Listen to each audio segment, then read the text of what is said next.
Yo, what is up, listeners? Welcome back to another episode of the Schistheads podcast, the podcast where we talk all things geology. So, Joe, I wanted to start us off this episode with, you got anything that's been, weighing on your mind lately? Dude, I've been thinking of this a ton, man. Mm-hmm. I want to know all about those igneous rocks, dude. Mm-hmm. How do they form? Yeah, so igneous rocks are actually super interesting. They're super cool.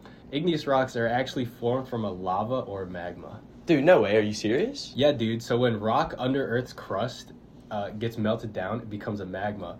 But somehow, some way, that magma rises up to Earth's surface, maybe through a volcano or mid-ocean ridge or something. It actually becomes a lava. And whether or not it's magma or lava that cools, if magma cools down and creates a rock, it becomes an intrusive rock. If the lava cools down and creates a rock, it becomes an extrusive rock. Oh, snap. Mm-hmm. So, dude, if someone tells me to tell the difference between an intrusive rock and an extrusive rock, how could I do that? Yeah, dude, exactly. So when intrusive rocks form, right, they form under Earth's surface. Yeah. That gives them more time to cool down and more time to crystallize. So the crystals of an intrusive rock are a lot bigger. Oh, snap. Yeah, so you can actually see them in a hand sample. If lava cools down, right, an extrusive rock cools down much faster. Yeah. Which causes the crystals in the rock to be much smaller, or it can even have no crystals at all. No way. So I can literally look at the crystal size. Absolutely. So, all the granites that I see that have these really big crystals, they cooled underground? Yeah, dude. Dude, that's sick? rad. Isn't that sick, bro?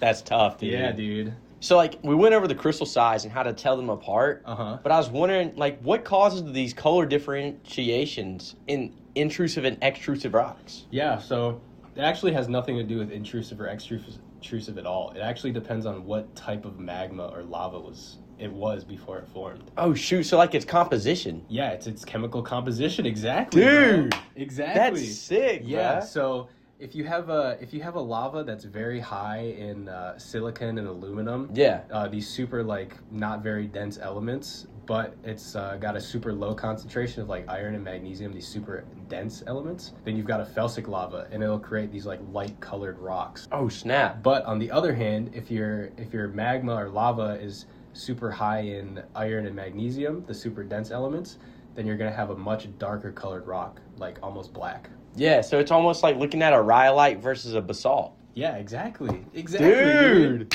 I'm catching on. Yeah, dude. Igneous rocks are so daggum cool, bruh. Yeah, man. But now we've got that out of the way, you know what we should talk about? What? Metamorphic core complexes and thrust belts from mountain building events, dude. Dude, that's my favorite topic. Hey!